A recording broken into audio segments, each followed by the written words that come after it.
দিনের রাস্তা দেখাবেন, এবং যাতে করে আমরা আল্লাহকে সাথে নিয়ে কবরে যাইতে পারি।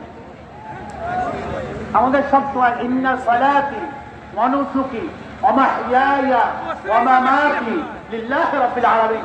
আমার নামাজ, আমার রোজা, আমার কুরবানি, আমার বিবাহ শাদী, আমার চাকরি বাকরি, আমার ব্যবসা বাণিজ্য, আজকারে ফুলতলি, আল্লাহর ওলির মাহফিলে আসা, আমার সমস্ত কর্মকাণ্ড, আমার সমস্ত ব্যবসা বাণিজ্য, সমস্ত অর্থনৈতিক ব্যবস্থা, এমনকি রাজনীতি ময়দানেও আল্লাহকে রাজি খুশি করার জন্য আমরা এখানে আসছি। সব কিছু কার জন্য?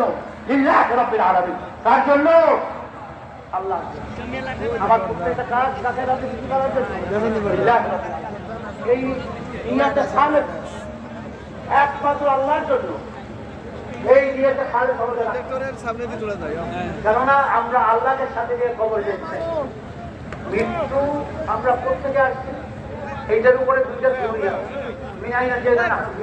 এই যে কোটি মানুষ সারা বিশ্বে আজকাল প্রায় 6,500 কোটি মানুষ বসবাস করে, তার ভিতরে 200 কোটি মানুষ। এই মানুষগুলো প্রত্যেকে আছে। দারুণের একটা থিওরি আছে, নাস্তিক বৈজ্ঞানিক, সে বলতেছে মানুষ থেকে আসলে সবাই জোরে সরে নাউযুবিল্লাহ। সে থিওরিটা কি আছে?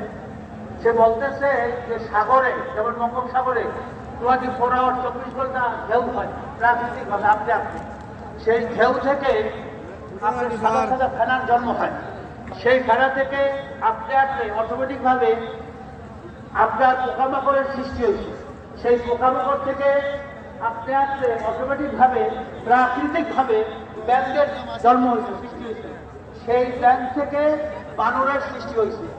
সেই বানর জঙ্গলে যেয়ে, পাহাড়ে যেয়ে ল্যাস কষ্টে কষ্টে পাথরের সাথে গাছের সাথে মানুষের রূপান্তরিত হয়ে গেছে।